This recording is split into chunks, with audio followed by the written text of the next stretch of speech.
Halo,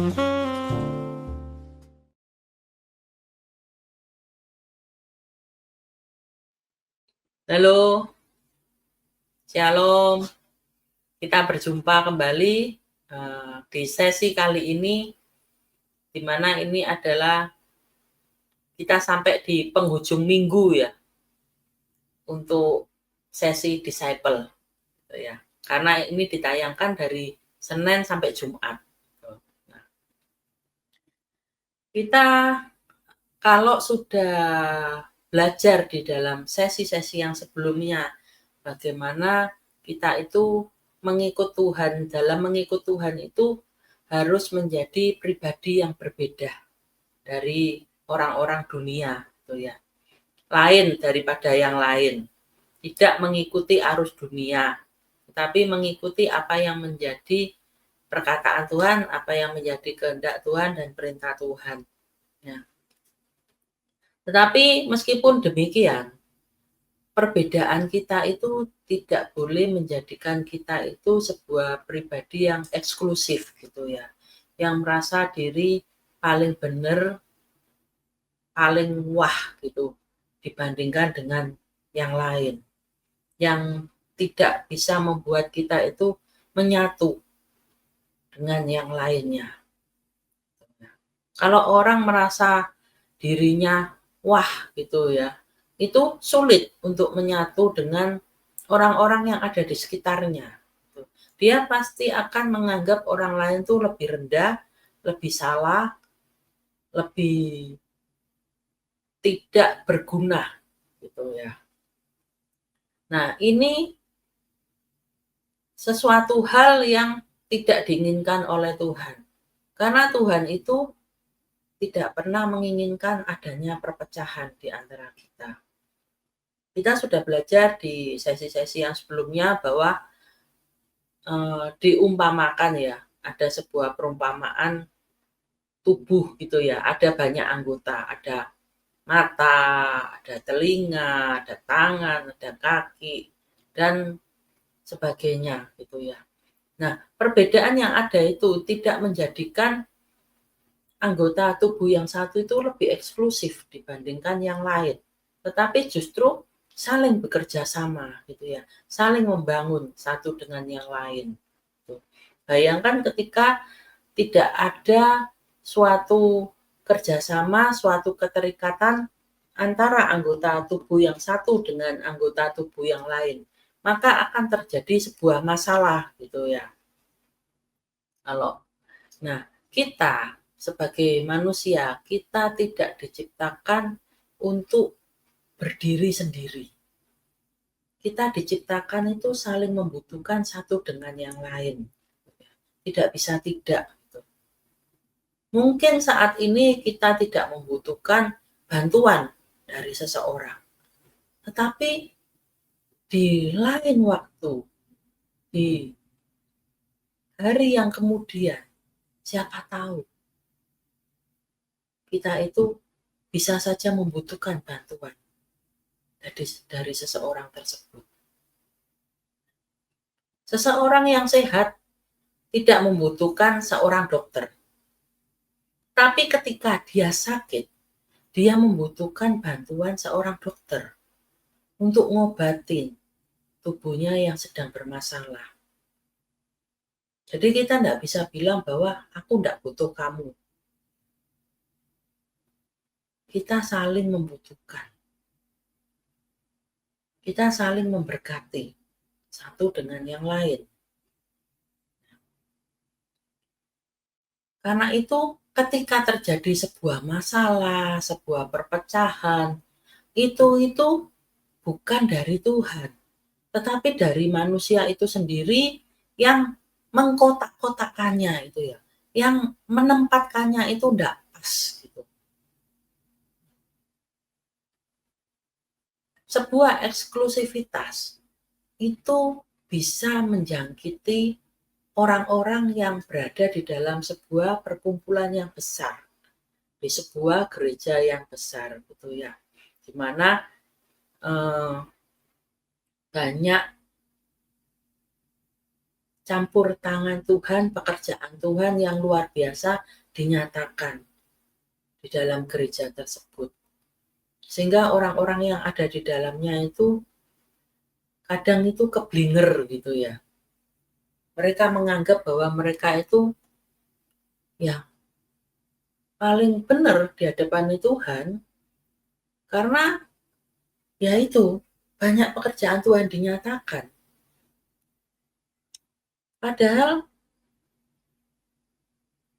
tidak sesuatu hal, sesuatu berkat yang didapatkan itu tidak selalu menunjukkan bahwa sesuatu itu atau seseorang itu benar.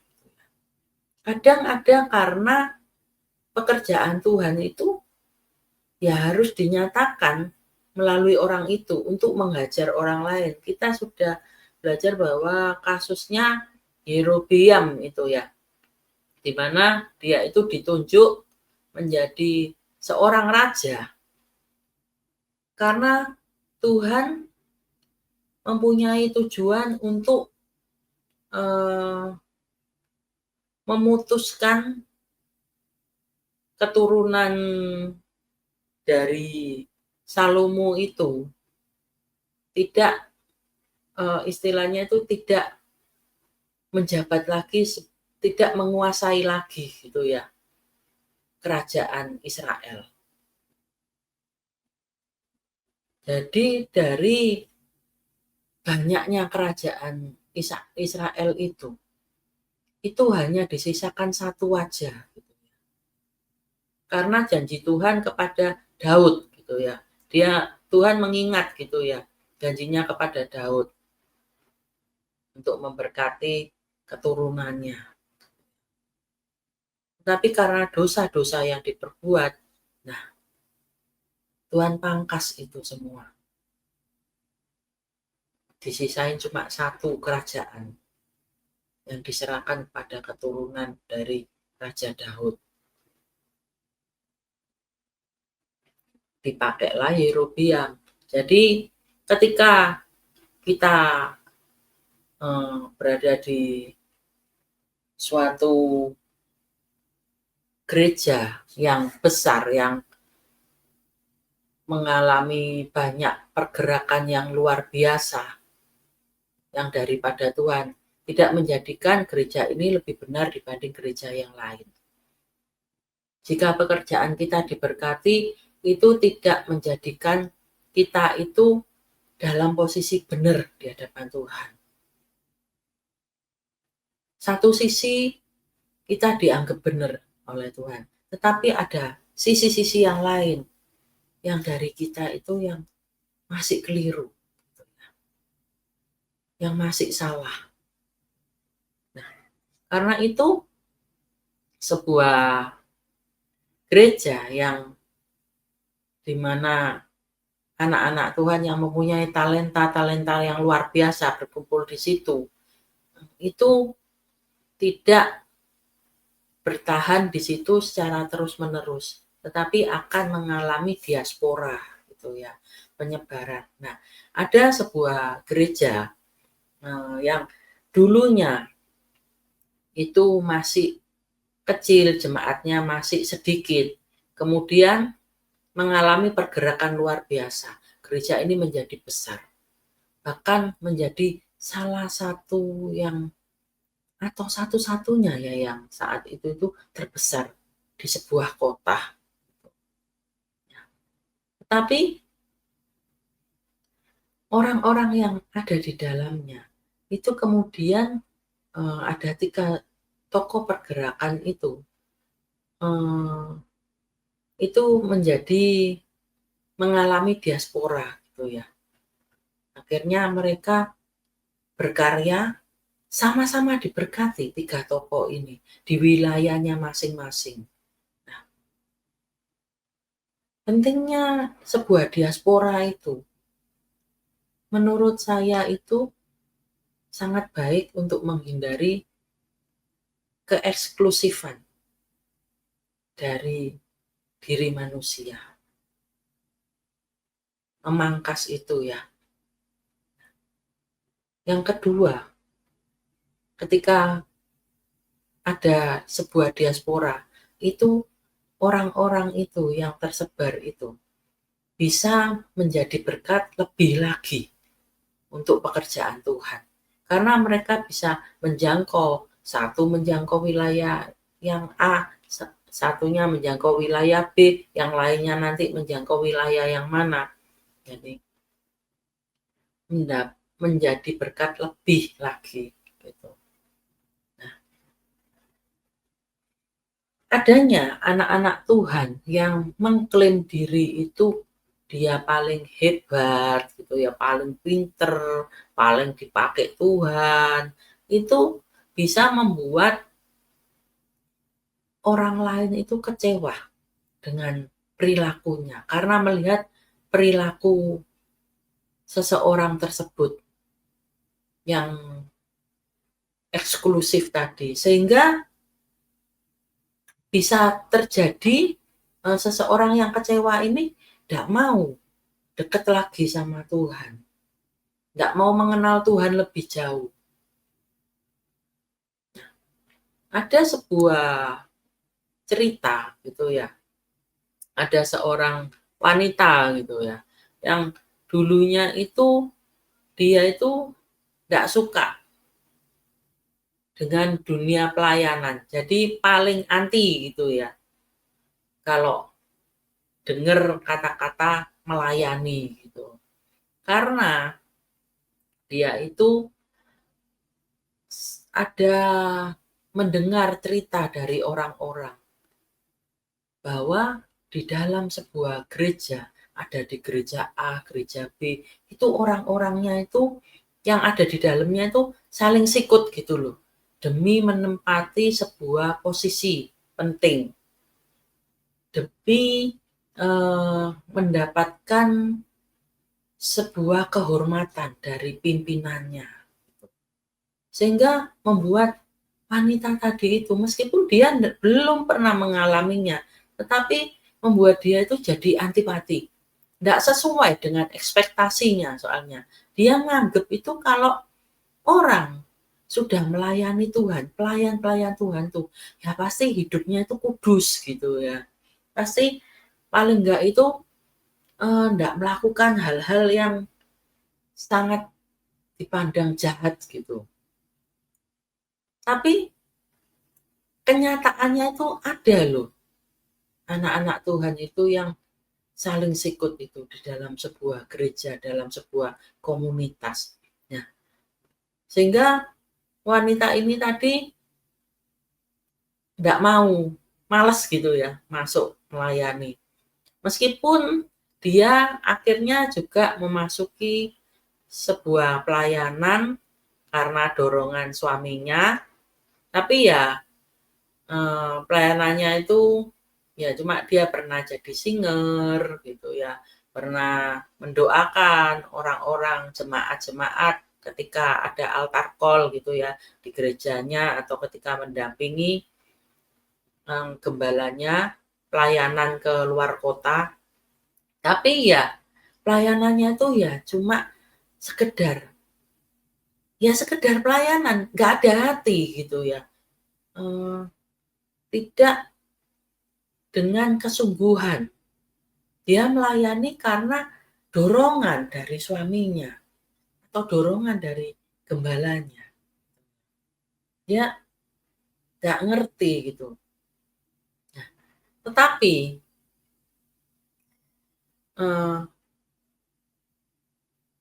karena wanita ini akhirnya itu bertemu dengan seorang hamba Tuhan gitu ya, yang akhirnya mengajari gitu ya, mengajarkan, menuntun bahwa arti pentingnya sebuah pelayanan, di mana setiap kita itu diciptakan Tuhan itu untuk melayani. Itu adalah sebuah panggilan kehormatan dari Tuhan. Dan dia banyak mendapatkan masukan-masukan yang akhirnya membuat wanita ini bisa bersikap dewasa, gitu ya. Dia tidak antipati lagi terhadap sebuah pelayanan karena mendengar cerita-cerita yang negatif gitu ya, tentang beberapa atau sekelompok pelayan-pelayan Tuhan. Nah, wanita ini mulai eh, masuk lebih lagi di dalam pelayanan. Dia istilahnya itu mulai terjadi perubahan yang positif. Dia mulai enjoy ketika harus melayani gitu ya. Mulai mengerti arti pentingnya sebuah pelayanan. Jadi dengan dia melayani itu ya dengan kesungguhan hati, bukan dengan asal ikut-ikutan aja. Karena ada seorang hamba Tuhan itu yang menuntun, yang mau menuntun dia, gitu ya, yang mau mengajarkan destiny wanita tersebut atau destiny seorang manusia untuk melayani pekerjaan Tuhan. Bagaimana sebuah kepedulian itu bisa menyelamatkan hidup wanita ini dari tindakannya yang salah, dari pikirannya yang salah gitu ya. Nah, dia mengerti kalau ada anak-anak Tuhan yang berlaku tidak baik, saling sikut, ya sudah, biarlah itu menjadi sebuah pembelajaran aja. Supaya ketika dia melayani, ya jangan lakukan hal seperti itu gitu. Jangan melakukan kesalahan yang seperti itu gitu ya. Nah, waktu dulu dia nggak ngerti. Dia karena masih kanak-kanak gitu ya. Dalam kerohaniannya maupun dalam pola pikirnya. Tetapi seseorang yang dengan kesungguhan hati mau melayani, mau menuntun wanita tersebut. Sehingga terjadilah perubahan yang luar biasa. Perubahan pola pikir. Bahkan wanita tersebut sudah mulai bisa sharing firman, gitu ya. Mulai mempunyai kepedulian terhadap orang-orang di sekitarnya. Enggak egois seperti awal. Sebuah pelajaran penting gitu ya buat kita untuk mengawasi setiap tindakan kita. Karena tindakan kita itu bisa menjadi berkat buat orang lain atau menghancurkan orang lain. Kita yang memiliki label anak Tuhan, itu seharusnya membuat kita itu bisa lebih bijaksana di dalam menyikapi segala sesuatunya. Ya, menjauhi perdebatan yang tidak penting gitu ya. Kalau ngerti sebuah perdebatan ini akhirnya tidak ada ujungnya, ya sudah stop, biarkan aja. Biar nanti orang ini kalau salah ya biar dipertobatkan dengan cara Tuhan. Yang pasti bukan dengan kita. Karena kita melihat perdebatan ini tidak ada ujung, tidak ada ujungnya, tidak ada titik akhirnya. Bahkan kita pasti ngerti ya kalau perdebatan itu ujungnya bisa jadi sengit atau enggak ya. Kalau kelihatannya wah ini enggak enak ini situasi. Ketika aku jelasin seperti ini, orangnya ini ngegas terus saya ngomongi. Ya sudah, mundur, menjauhi perbantahan. Punya kasih lebih lagi terhadap orang lain, enggak cuek gitu ya. Yang tadinya cuek ya mulai belajar, berubah setapak demi setapak. Nanti akhirnya pasti akan bisa seperti yang seharusnya. mempunyai belas kasihan terhadap orang-orang yang butuh pertolongan. Misal gitu ya, kita melihat gitu ya, si A gitu ya, melihat tetangganya si B yang bercerita, "Waduh, besok ini menjadi hari yang paling ribet di dalam hidupku. Karena besok itu aku itu harus ngambil rapot anakku di pagi. Terus habis itu ada acara, aku tuh harus masak. Ada perkumpulan ibu-ibu di mana aku itu dipercayakan untuk mengelola hidangan yang harus disiapkan. Nah, aku itu belum belanja. Pagi itu sudah enggak sempat belanja. Ngurusi suami, mau berangkat kerja apa. Nah, si A ketika mendengar curhatan si B, dia mengulurkan bantuan. Ya sudah, kamu butuhnya apa di pasar? Nanti aku belanjain. Besok aku juga ke pasar kok, sekalian. Nah, mengulurkan pertolongan. Itu yang menjadikan kita itu sebuah pribadi yang lain daripada yang lain. Jadi nggak usah muluk-muluk gitu ya, pengen menjadi berkat sampai ke ujung bumi gitu ya. Ada ya, kita itu harus menjadi saksi gitu ya di Yerusalem, Yudea, Samaria sampai ujung bumi. Nah, kita itu nggak usah muluk-muluk dulu, pengen menjadi saksi gitu ya, sampai ke ujung bumi. Nggak apa-apa kalau nantinya saudara itu dibawa ke situ dan ada tahapannya. Saudara akan dibawa ke situ. Tapi yang terlebih penting itu yang utama dulu itu loh, Yerusalem, keluarga kita, terus orang-orang di sekitar kita itu loh, sesama anak Tuhan, bahkan orang-orang yang di luar Tuhan sekalipun. Nah, dalam lingkup yang kecil dulu kita jadi berkat itu. Baru nanti merambah ke hal yang lebih luas. Kalau orang-orang di luar Tuhan yang menurut kita mempunyai karakter yang jahat bisa melakukan hal-hal yang baik, apalagi kita sebagai anak-anak Tuhan. Contoh Robin Hood ya. Banyak dari kita mungkin pernah nonton ya film Robin Hood, di mana dia itu diceritakan adalah seorang pencuri yang suka mencuri harta kekayaan orang-orang yang kaya untuk dibagikan kepada orang-orang miskin yang membutuhkan pertolongan.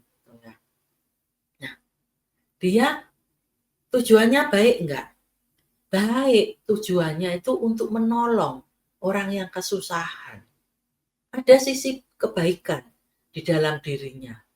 Tetapi caranya kan salah, mencuri. Sekalipun kita mempunyai tujuan yang baik, kalau caranya salah, jadinya ya salah.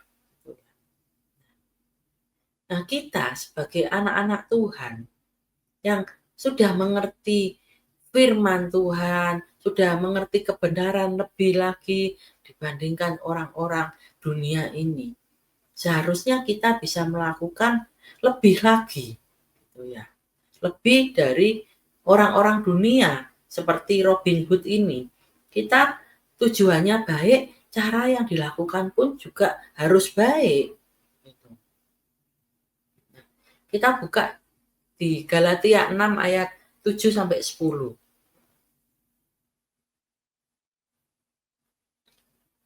Jangan sesat, Allah tidak membiarkan dirinya dipermainkan. Karena apa yang ditabur orang, itu juga yang akan dituainya. Sebab barang siapa menabur dalam dagingnya, ia akan menuai kebinasaan dari dagingnya. Tetapi barang siapa menabur dalam roh, ia akan menuai hidup yang kekal dari roh itu. Janganlah kita jemu-jemu berbuat baik, karena apabila sudah datang waktunya, kita akan menuai jika kita tidak menjadi lemah. Karena itu, selama masih ada kesempatan bagi kita, marilah kita berbuat baik kepada semua orang, tetapi terutama kepada kawan-kawan kita seiman. Dikatakan dalam ayat ini bahwa jangan sesat. Allah itu tidak membiarkan dirinya dipermainkan. Karena apa yang ditabur orang, itu juga yang akan dituainya. Nah, jika ada seseorang yang berdoa kepada Tuhan, Tuhan berkati aku, Tuhan berkati kerjaanku, Tuhan, aku mau menjadi saluran berkat, tetapi ketika dia sudah diberkati oleh Tuhan, pekerjaannya dibuat luar biasa, menghasilkan keuntungan gitu ya, buat perusahaan, buat dirinya, sehingga kehidupannya yang tadinya pas-pasan menjadi wah gitu ya, bisa menjadi hedon gitulah ya. Nah, di dalam berkat yang diterimanya, apakah dia itu masih mengingat gitu ya doanya kepada Tuhan, keinginan hatinya yang disampaikan, ingin menjadi berkat.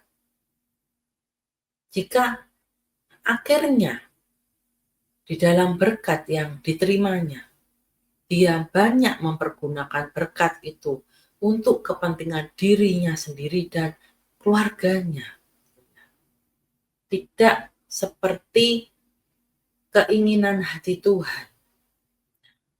Ini yang dikatakan itu jangan kita sesat. Tuhan itu tidak membiarkan dirinya dipermainkan. Karena seseorang yang melakukan hal yang demikian, itu pasti ada akibat yang diterimanya. Dia akan mengalami kekurangan pada akhirnya, mulai mengalami penurunan di dalam menerima berkat-berkat Tuhan. Karena apa? Melenceng gitu ya. Dari apa yang dijanjikannya, dari apa yang menjadi doa-doanya. Sakeus gitu ya. Ketika bertemu dengan pribadi Yesus, dia itu hidupnya langsung berubah 180 derajat. Dia langsung mengambil keputusan drastis gitu ya.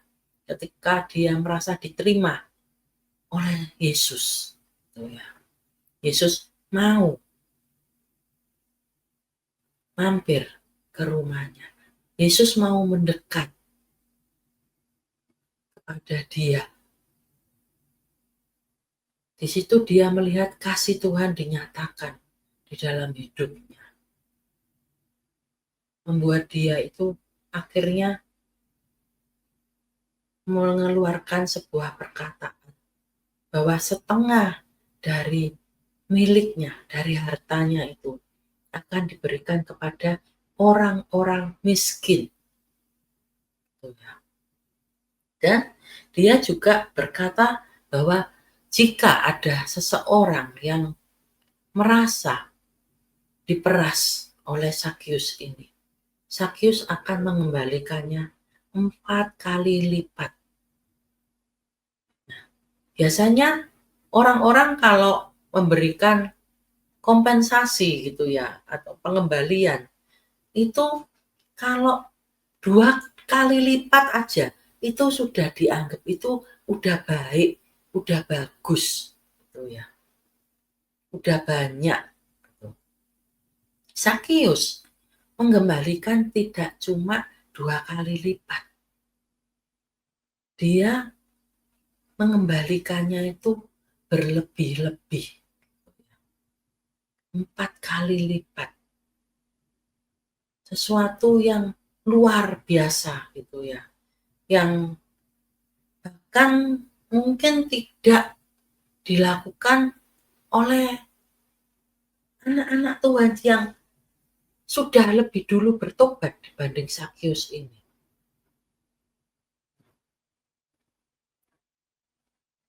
Zakius ngerti bahwa ketika dia menabur di dalam roh, dia akan menuai hidup yang kekal.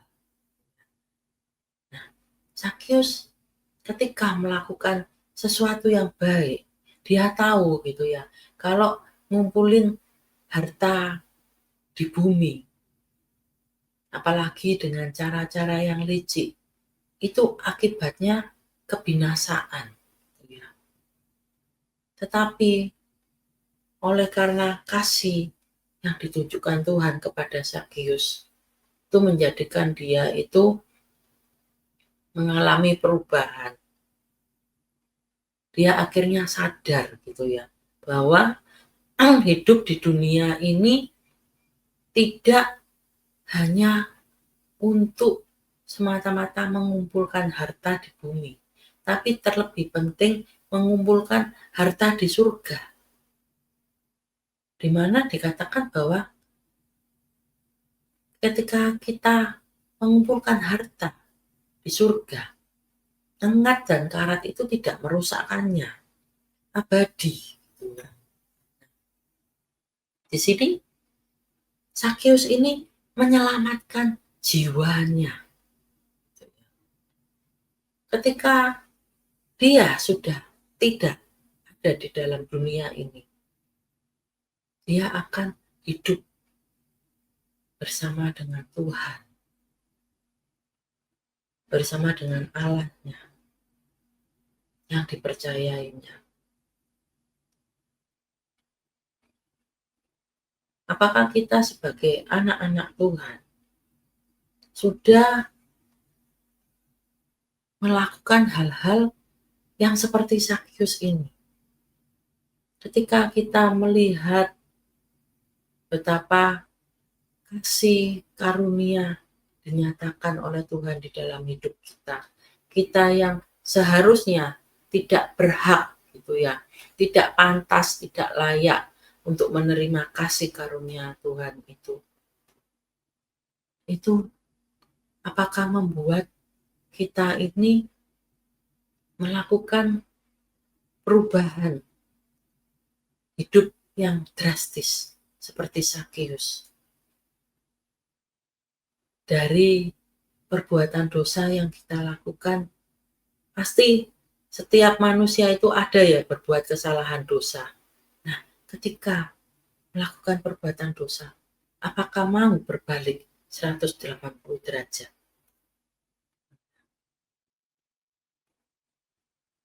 Karena pertobatan kita itu juga bisa mempengaruhi orang lain loh. Orang-orang yang melihat kita, yang memperhatikan kita di sekitar kita. Orang-orang bisa diselamatkan oleh karena melihat perubahan hidup kita dari yang jahat menjadi yang baik.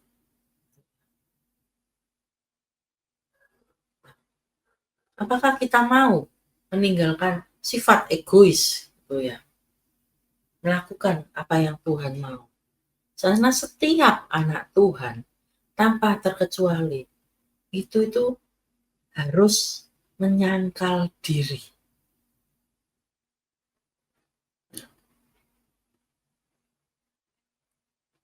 memikul salib dan mengikut Yesus. Ada ya, itu ayatnya di Matius 16 ayat 24 sampai 27.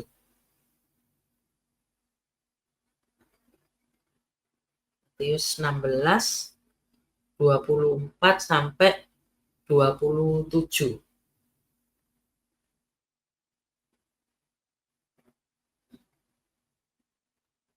Bisa minta tolong ditampilkan di layar. Matius 16 ayat 24 sampai 27.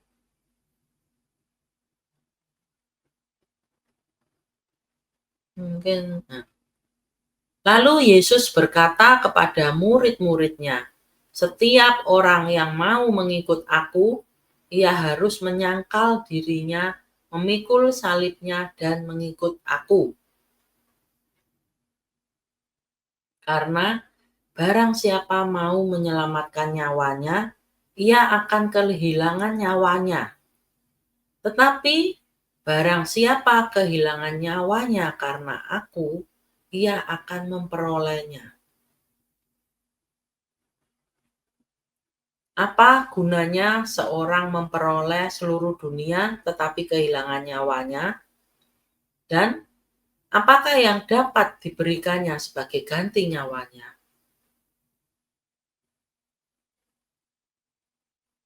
Sebab Anak Manusia akan datang dalam kemuliaan Bapanya diiringi malaikat-malaikatnya. Pada waktu itu, ia akan membalas setiap orang menurut perbuatannya. Dikatakan ya di sini ya, bahwa setiap orang gitu ya yang mau mengikut Yesus, dia harus menyangkal diri, memikul salib, dan mengikut Yesus. Nah, ada tantangannya gitu ya. Ketika kita mau sungguh-sungguh mengikut Yesus.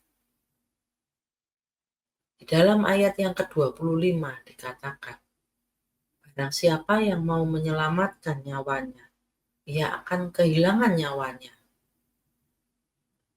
Tetapi barang siapa kehilangan nyawanya karena Yesus, manusia tersebut akan memperoleh nyawanya.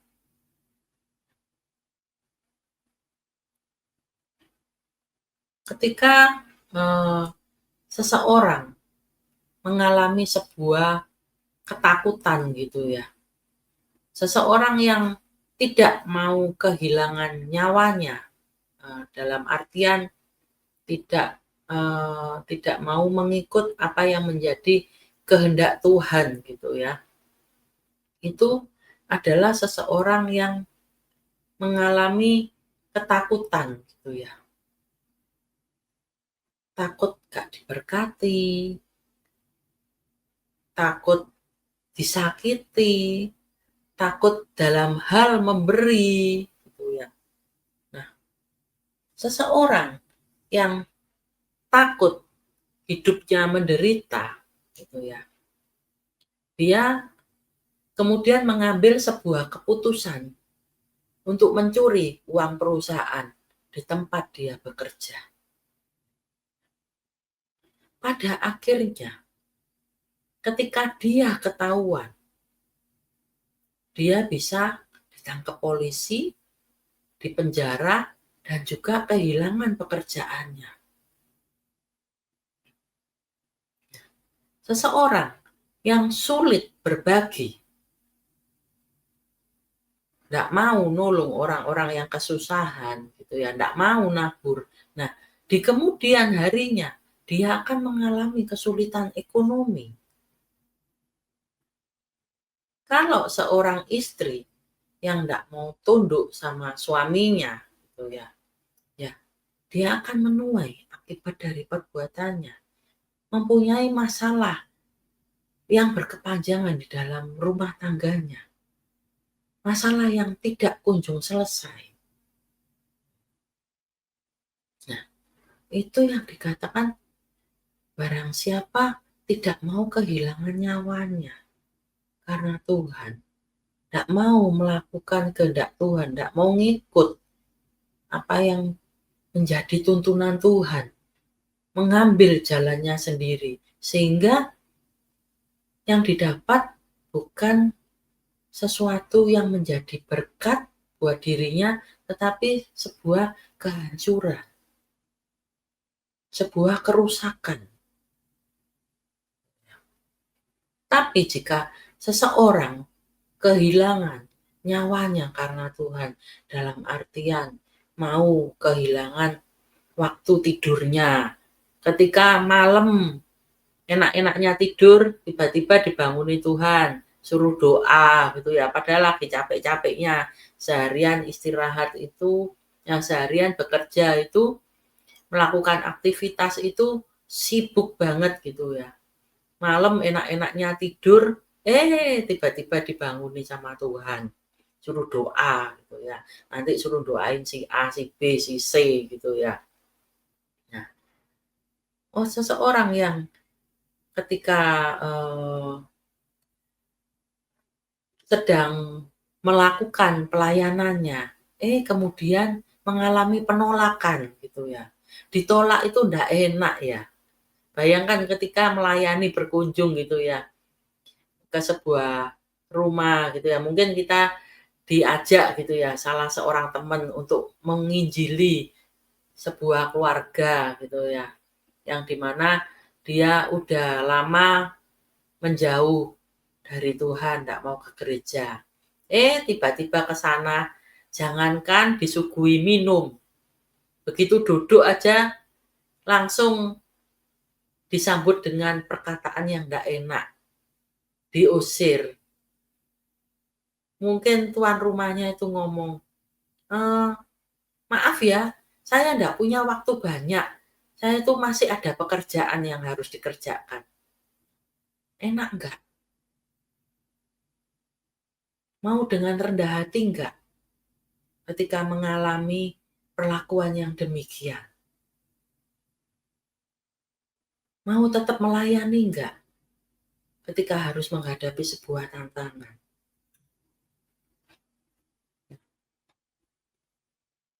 Juga ketika diperlakukan tidak adil, tapi harus terima. Enak nggak? Berontak atau enggak ketika mengalami sebuah situasi tersebut? Ketika mau bales, dicegat firman Tuhan. Pembalasan adalah hakku, gitu ya. Pembalasan itu menjadi haknya Tuhan. Ya sudah, tidak bisa melakukan sebuah pembalasan karena sesuatu perbuatan yang tidak baik, yang menyakitkan, yang dilakukan oleh seseorang terhadap kita. Mau ndak kita kehilangan nyawa ketika melakukan sesuatu yang baik, yang berkenan di hadapan Tuhan? Mungkin ada momen-momen rasanya itu berat banget untuk kita melakukan apa yang Tuhan mau. Tapi jika kita mau dengan konsisten, dengan berjuang, dengan adanya sebuah perjuangan, kita pasti bisa. Step by step gitu ya. Menjadi semakin berkenan di hadapan Tuhan, semakin berkenan gitu ya. Ada sebuah perubahan di dalam hidup kita. Karena apa? Karena hidup kita dipenuhi oleh Roh Allah. Roh Allah yang tinggal di dalam hidup kita itu hidup gitu ya. Karena itu kita juga akan mengalami sebuah perubahan. Kita akan mempunyai buah-buah roh gitu ya di dalam kehidupan kita.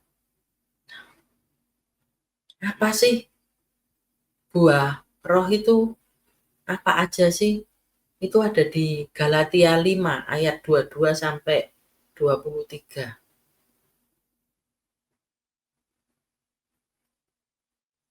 Galatia 5.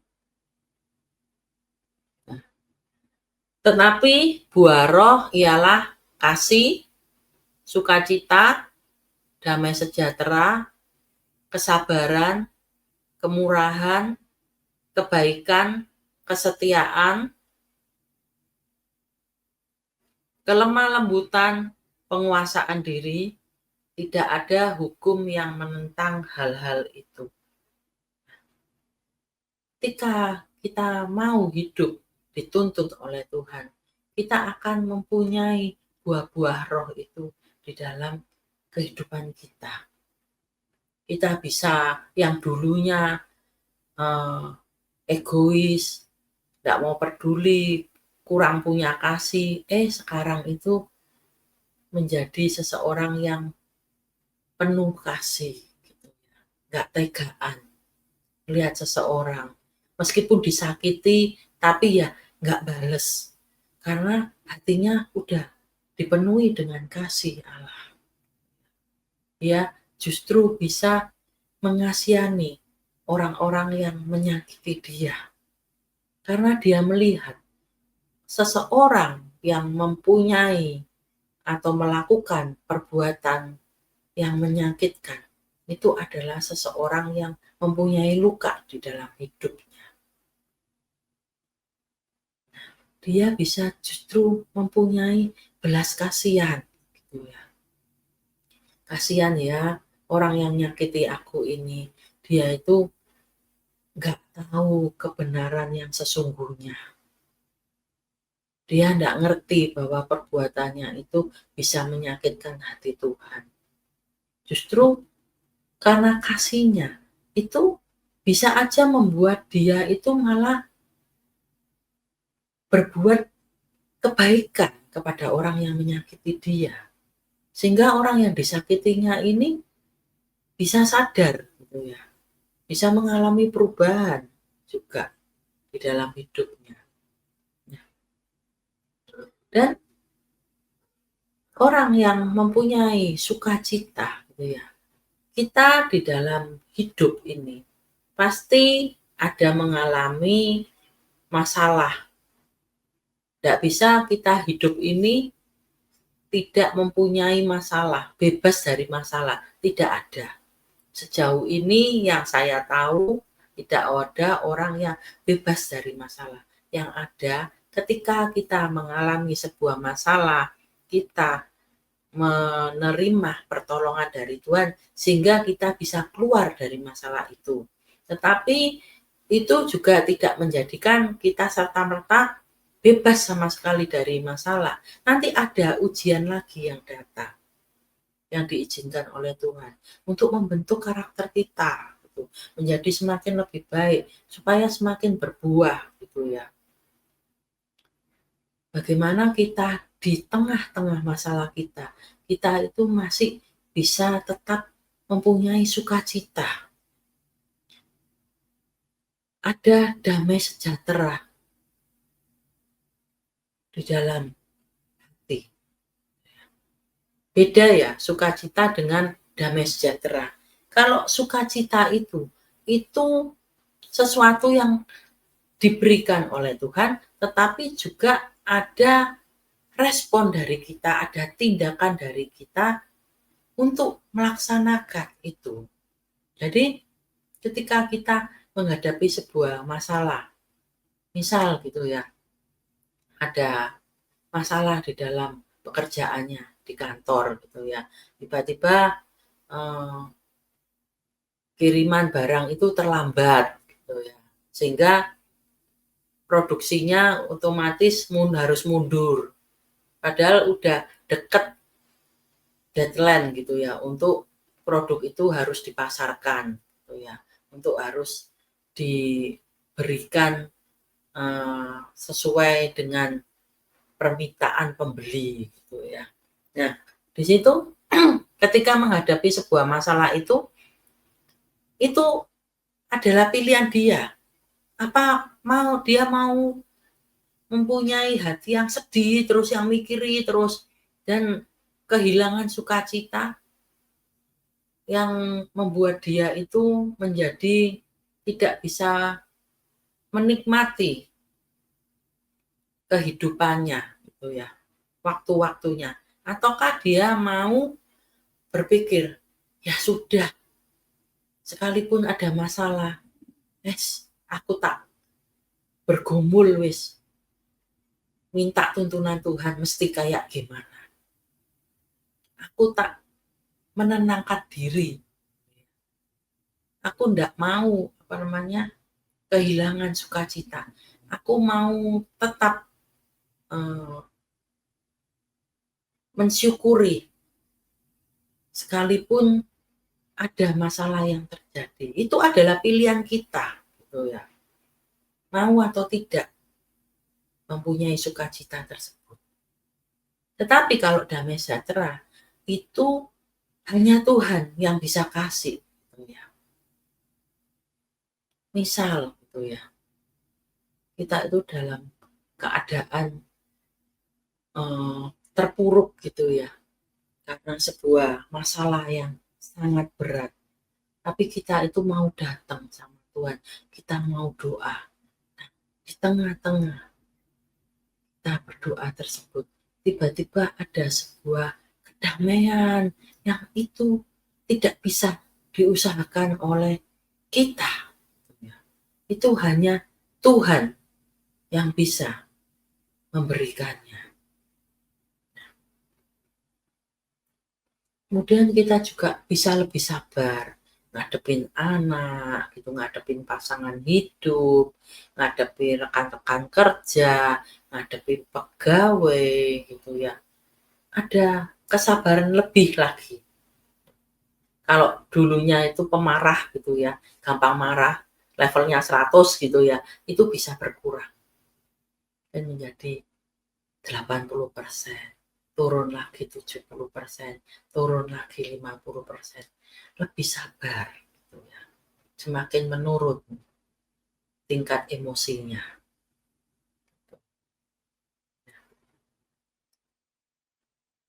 Juga banyak melakukan kebaikan-kebaikan, menolong orang yang kesusahan, setia gitu ya. Setia tidak hanya kepada Tuhan, tetapi juga setia kepada manusia. Karena ketika kita setia kepada Tuhan, itu kita juga pasti setia kepada manusia. Demikian juga halnya ketika kita setia kepada manusia, itu akan membuat kita itu juga bisa setia kepada Tuhan. Jadi ada sebuah keterikatan gitu ya. Nah, kemudian bisa menjadi seseorang yang lemah lembut, yang tadinya kasar gitu ya kalau ngomong gitu ya. Ini tiba-tiba berubah. Karena Roh Allah itu hidup di dalam dirinya, di dalam hatinya. Bisa menguasai diri. Nggak asal ngablak aja. Gitu ya. Ketika ada orang yang nantangi gitu ya, nantang-nantang, dia bisa menguasai dirinya, tidak terpancing emosinya. Ketika diberkati, bisa menguasai diri, nggak belanja, shopping terus. Gitu ya. Nggak berfoya-foya terus gitu, tapi dia ngerti gitu ya, oh ya aku diberkati itu ada rencana Tuhan di dalamnya, ada titipan dari Tuhan buat orang-orang lain gitu. Kita bisa mendahulukan kepentingan orang lain, kita itu mau berkorban tanpa syarat.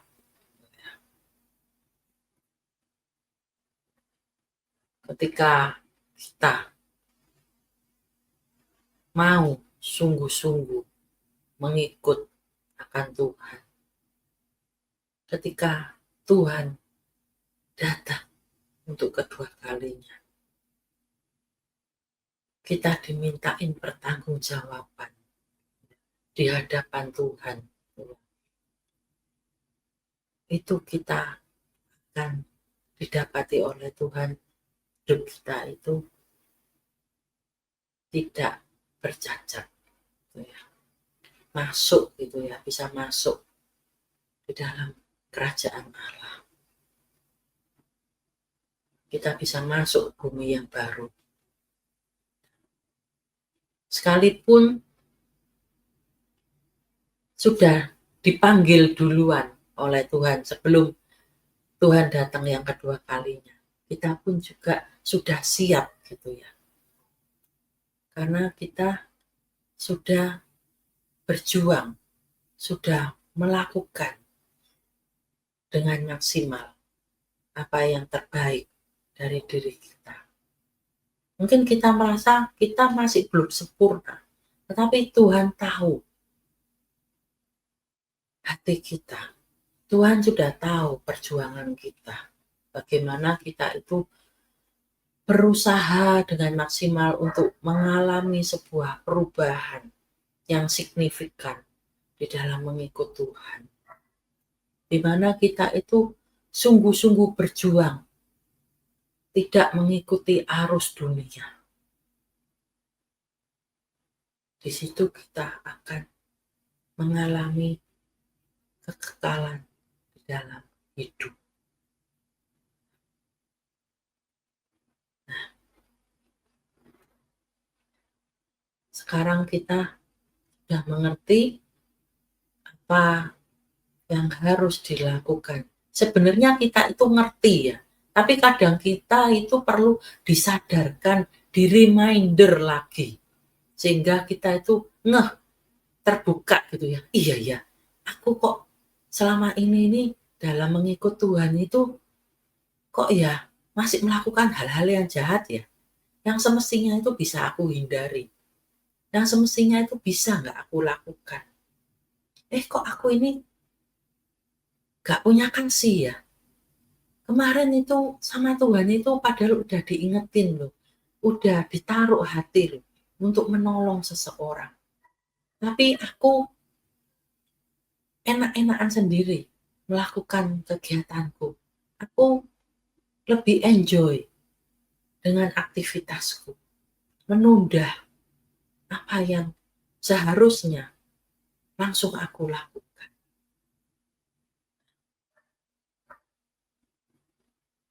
Makanya penting untuk kita itu selalu mendengarkan apa yang disampaikan oleh hamba-hamba Tuhan, para pembicara yang ditunjuk oleh Tuhan. Karena di situ kita akan menemukan itu sebuah rema. Kita akan mendapatkan itu sebuah istilahnya itu kayak manah gitu ya. Sesuatu yang menjadi berkat buat hidup kita. Berguna untuk kita menata hidup kita ke depan. Sehingga yuk kita berjuang lebih lagi. Kita bisa kok.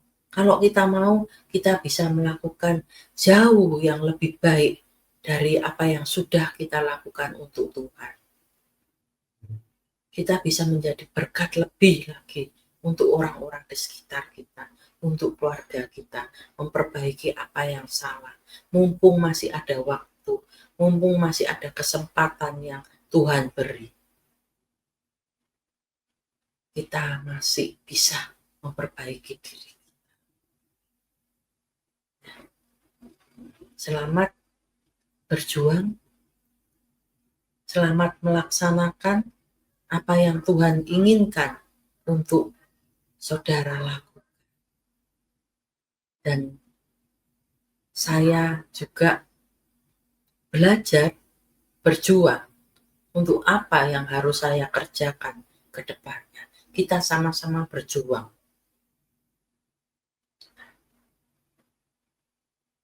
Biarlah apa yang sudah saya sampaikan ini boleh istilahnya itu menyadarkan setiap kita bahwa hidup kita itu ada batasnya, ada time limitnya untuk kita hidup di dunia ini. Sehingga cepetan untuk kita memperbaiki diri. Terima kasih. Tuhan Yesus memberkati kita semua. See you. Bye.